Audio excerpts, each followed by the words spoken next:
Hi guys! What's up and welcome to my safe space. And for today's video guys, ang pag-uusapan natin ngayon is kung ano ba yung mga kailangan ninyong malaman kung balak ninyong mag-apply ng tourist visa sa Japan.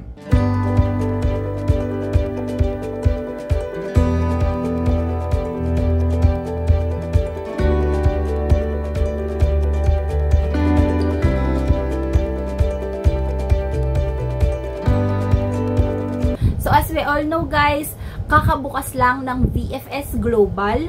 So, kung tutuusin, kung mag-a-apply kayo ng visa, kailangan nyo muna mag-book ng appointment. So, yung unang-una guys, is i-check niyo yung vfs.global. So, i-link ko na lang dito sa baba kung ano yung website na pupuntahan ninyo para makagawa kayo doon ng account.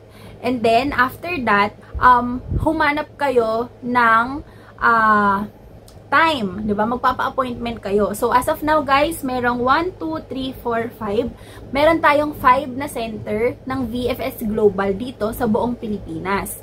So kung tutuusin, napakahirap actually kumuha ng appointment. Kailangan niyo talaga siyang abangan, kailangan niyo i-timing na merong appointment or merong slot doon sa gusto ninyong puntahan na center. Ang question, pwede bang mag-apply sa travel agency? Yes, of course guys, pwedeng mag-travel agency. Kaso nga lang, ang difference lang is kapag sa VFS Global kayo dediretso, mas mabibilis yung processing time. Kasi usually parang mga 6 to 10 days, pwede na. Unlike kapag sa travel agency kayo, syempre hahanap rin sila ng appointment para sa VFS.Global. Kasi kumbaga parang centralized na yung nagpa-process ng ating Japan visa for today. As of now, parang ganon. So, sa experience ko guys, ang nakuha kong appointment is yung sa may Parkal Mall. And, ito yung sa may Abaka building. So, para pumunta doon, ang i-share ko yung experience guys, para pumunta doon, ang pinaka-accessible na train for that specific VFS Global is yung Redemptoris Asiana. So, yun yung LRT Line 1. And then, pwede nyong lakarin. Pero, ang nakita ko nung pauwi na ako guys, is meron dong shuttle. So, shuttle from the LRT station, papunta doon sa mismong Parkal Mall. And, kapag pumunta kayo ng Parkal Mall guys, ang pwesto ng Abaka Building is bandang likod. Take note. Dalawa yung parang visa application center sa may Parkal Mall. Meron para sa US visa, meron din for the Japan visa. So, yung US visa guys, dun siya sa may bandang unahan. So, kapag halimbawa nagmamadali kayo, tapos nagtanong kayo sa guard, specify nyo kaagad kung Japanese or US yung a-applyan nyo na visa. Kasi, baka mamaya papuntahin kayo sa US visa. Dun kayo papilahin. So, malilate kayo sa appointment nyo. Okay, so yung first step na ginawa ko is mag-apply ako. So, gagawa ako ng account sa may VFS.Global. And then, after ko makagawa ng account, mag-look ako ng center na malapit sa akin. So, usually, since dito ako sa Metro Manila nakatira, 'di ba? Ang pagpipiliin ko lang is yung Quezon City, Makati, and yung sa may Paranaque, which is yung Parkal Mall. So, kung balak ninyo mag-apply sa may Quezon City, which is yung sa Cubao, sa may Gateway Mall, medyo mahirap makakuha ng slot. Kung magkaroon man ng slot, usually ang ino-offer nila is yung premium processing, which is nagko-cost ng around 1,500. I-discuss ko rin kung anong difference nila. So, si 520 pesos, which is yung standard processing, ito yung mismong appointment lang.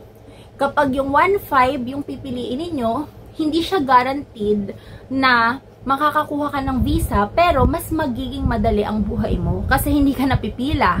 Sila na yung mag-aasikaso ng lahat. Kung magpupunta ka lang talaga doon para ipasa yung requirements. Pero yung parang pipila ka, ikaw yung lalapit, pupunta ka dito sa station na to, hindi, walang ganon. So, yun yung babayaran nyo sa 1.5. Hindi siya yung parang pag 1.5, nag-premium processing ako, automatic, magkakaroon ako ng visa. Hindi siya ganon guys. Ang payment pala neto guys, yung 520, since standard processing yung sa akin, is via online. So, pwede kayong gumamit ng credit card, pwede rin kayong gumamit ng GCash. So, in my case, ang ginamit ko is yung GCash.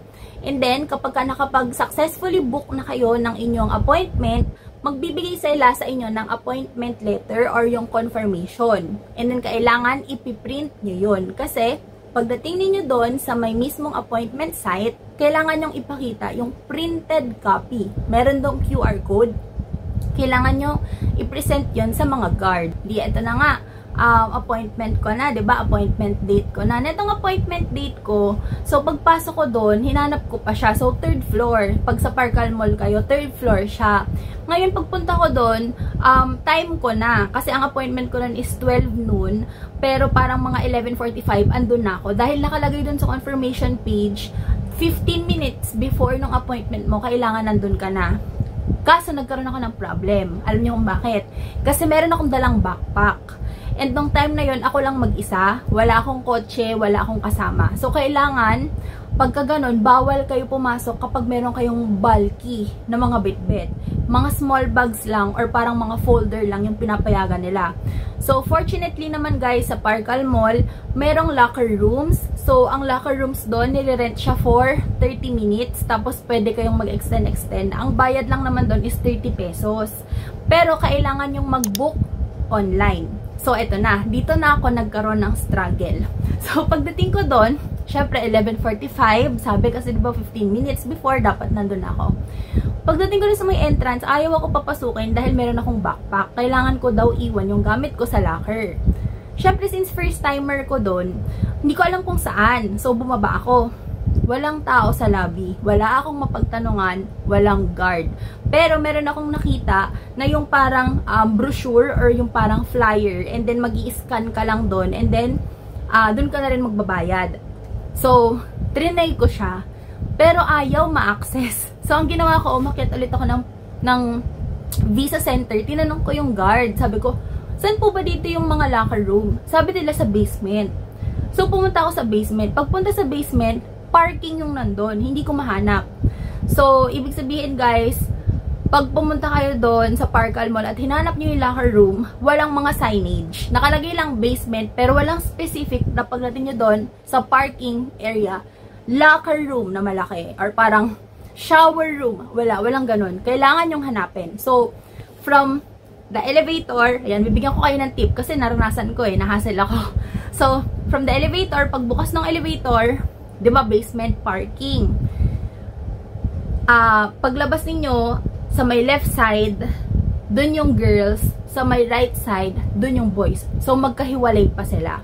And wala talagang signage, guys. Kailangan yung ikutin, kailangan yung hanapin yung locker room na sinasabi nila. So, medyo na-late ako. Aminin ko talaga. Kasi, hinanap ko pa siya, akyat baba, naghahanap ng mapagtatanungan. Nahirapan ako kasi parang saktong-sakto lang ako dumating sa schedule ko dahil galing pa ako ng Quezon City. So, yun. Tapos, yun, okay naman. Naiwan ko yung locker ko. So, dumiretso na ako sa taas. And then, nakarating ako dun sa mismong appointment visa, yung sa Visa Center. Siguro kung 12 yung appointment ko, dumating ako mga 12:15 dahil hinanap ko pa nga yung locker rooms. So, pinapasok naman nila ako. And, meron silang, ang mangyayari doon guys, pagpasok ninyo, i-check mo na yung gamit ninyo, pati bulsa. And then, punta kayo sa may reception. Sa may reception, ang hihingin sa inyo is yung passport, pati yung confirmation page. Tapos, yung visa application form. And then, bibigyan nila kayo nung paper. Okay? So, bibigyan nila kayo ng paper. Yung paper na yun, guys, nandun yung queuing number ninyo. Yun yung fina-flash sa screen. So, aabangan nyo lang na tawagin kayo. So, pag tinawag kayo, ibibigay nyo sa kanila yung requirements. So, ano nga ba yung mga requirements kapag gusto mong mag-apply ng tourist sa Japan? Yung pinakauna guys is syempre yung passport. So, usually naman kapag aalis ka, diba, or mag-apply ka, dapat yung passport mo, yung validity niya is within 6 months. So, i-make sure ninyo na kapag halimbawa mag-expire na yung passport nyo, i-renew nyo na lang muna bago kayo ulit mag-apply ng visa. Yung next is yung visa application form. So, itong visa application form, guys, mas maganda kapag printed siya. Tapos, ang size nito is A4 na bond paper. And, ang maganda rin dito, nada-download lang siya sa may embassy ng Japan, dito sa Philippines. So, ililink ko na lang din dito sa baba kung saan kayo pwede mag-download ng forms. So, kailangan i-fill up nyo yun. And then, after nun, pag na-fill upan nyo yun, kailangan nyo rin ng picture. So, yung picture naman guys, sa may Picture City, hindi sponsored, or kung saan man meron specific na size, yung head, pati yung chin, yung size ba ng space, at saka yung mismong size ng picture. After nun is 1 copy ng colored, guys ha, colored ang kailangan. 1 copy ng bio page. So, yung bio page is ito yung first page ng passport ninyo, nandun yung name ninyo, yung details, pati yung pirma. So, i-photocopy nyo yun ng colored. Pag nakalimutan nyo guys, meron din naman sa may VFS, meron din dun, pero medyo mahal at pricey yung price pag magsiserox ka or magpiprint ng documents. So, mas maganda, before kayo pumunta, i-prepare nyo na. And then yung next is kailangan is yung birth certificate. So, itong birth certificate, guys, kailangan valid within 1 year. So, paano mo malalaman kung expired na yung birth certificate mo, di ba? Ngayon ko lang din nalaman na expire pala ang birth certificate. So, itong birth certificate, guys, merong parang code sa ibaba. Yan, ililink ko sa picture. Merong code dyan. Malalaman ninyo kung hanggang kailan lang valid. So, dapat valid siya within 1 year para tanggapin ng Japan. Pero kung halimbawa, mag-a-apply kayo, second na apply nyo na, nakapunta na kayo ng Japan dati, pwedeng hindi na. Kasi ang kailangan ninyo dito, guys, is yung photocopy ng used visa. Tsaka yung immigration sticker. Yun yung kailangan kapag second na apply nyo na ng Japan visa. And then yung next is yung itinerary. So, itong itinerary guys, meron din siyang format na madadownload sa may Japan Embassy na website. So, madali lang naman siya guys.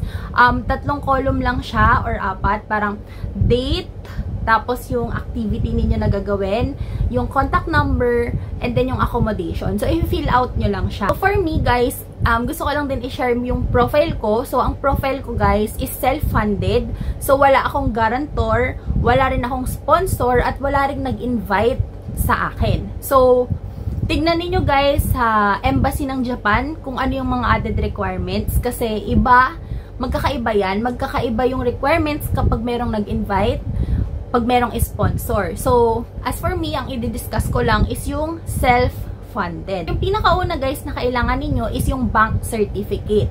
So, itong bank certificate guys, kailangan i-indicate nyo naka-address siya sa embassy ng Japan.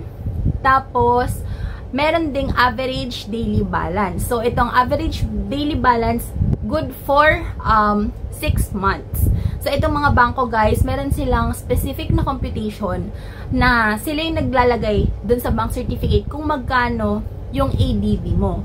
So, automatic na yun. Pagka pupunta kayo ng bangko guys, alam na nila, kailangan nyo po ng ADB, sabihin nyo lang sa kanila, sila na yung maglalagay. So, hindi kayo yung magko-compute nun. Next is yung mga taxes, yung mga certificate. So, kung halimbawa employed kayo, ITR, 'di ba? Income tax return or yung 2316, yun yung kailangan. Pero kung halimbawa freelancer kayo tapos wala kayong income tax return, kailangan yung gumawa or mag-submit ng explanation letter. Tapos guys, ito pa pala, 'di ba kanina sabi ko kailangan ng bank certificate. So, kung halimbawa, may mga banks, diba, kunwari digital banks, mga ganyan, minsan, hindi naman tao yung kausap mo, tapos walang ADB na indicated. So, kapag ganun, kailangan yung isupport yung bank certificate nyo ng bank statement din. So, yung bank statement, dito nakikita ng embassy, yung in and out ng pera ninyo. So, magkano ba? Magkano ba ang kailangan nalaman ng bangko? So, usually guys, yun ang tinatanong. Pero, ang pinaka-safe na answer palagi is 10,000 per day. So, paano siya i-compute? So, for example guys, ang balak ninyong stay is 5 days. So, 10,000 per day, ibig sabihin, yung bangko ninyo at saka yung ADB ninyo, medyo malapit sa 50,000. So, kung example, 5 days kayo, siguro, ang safest na minimum para mabigyan kayo ng visa is around siguro mga 80,000. Kasi kung halimbawa, 5 days kayo, tapos 10,000 per day, tapos saktong 50,000 lang yung laman ng bangko ninyo, syempre ang iisipin ng konsul, baka pag uwi na ito, wala na tong pera. Diba? So, ganon yung iniisip nila. So, dapat pagka ganon, it's either dagdagan nyo pa, taasan nyo pa yung laman ng bangko ninyo, or babaan nyo na lang yung days of stay. So, for example, 3 days, ganun lang muna yung ilagay ninyo sa application. So, pwede naman yan guys, kasi hindi naman necessary na mag-book kayo kaagad ng hotel tsaka ng airfare. So, kailangan meron lang kayong idea kung saan kayo pupunta, anong airport kayo maglaland, pero not necessary na kailangan bayaran nyo na at i-book kaagad. Kasi kailangan antayin nyo muna na mabigyan kayo ng visa. Yung next is kailangan nyo rin ng company ID or COE, Certificate of Employment. Kung meron kayong PRC, pwede rin, i-present nyo rin yan. So, pag meron kayong contract, halimbawa wala kayong ID, freelancer kayo, pwede rin kayong mag-present ng contract or Certificate of Affiliation. And kung meron din kayong payslips, pwede nyo rin siyang i-add as secondary documents doon sa mga binanggit ko na primary. So, ilalagay ko na lang dito guys sa gilid kung ano yung mga requirements na kailangan ninyo. Gusto niyo mas specific or mas detailed, syempre mas maigi pa rin na i-check niyo yung mismong embassy ng Japan. So, ayun na, napasa ko na. Yung overall na process guys, kapag magpasa ka ng requirements hanggang sa matapos is parang kulang-kulang 1 hour lang. So, napakabilis, 'di ba? Napakabilis lang. And then, after nun, pag uwi ko guys, meron sa inyo ibibigay na receipt. And then, nandun yung reference number. Yun yung gagamitin niyo para i-check dun sa may VFS Global na website. Dun nyo i-check yung status kung nasaan na yung inyong passport, kung nasaan na yung inyong application. Tapos, baka ma-confuse kayo kasi meron siyang letters and meron din siyang numbers. So, ang i-input ninyo guys is yung buo. Kasama yung slash, kasama yung letters, kasama yung numbers. Sabi sa akin, after 6 days, pwede ko nang balikan at kunin yung passport. Pero tinanong din ako kung gusto ko mag-courier, kung gusto ipadala na lang sa akin. Meron din kayong option na ganun kung ayaw na ninyong bumalik doon sa may VFS Center.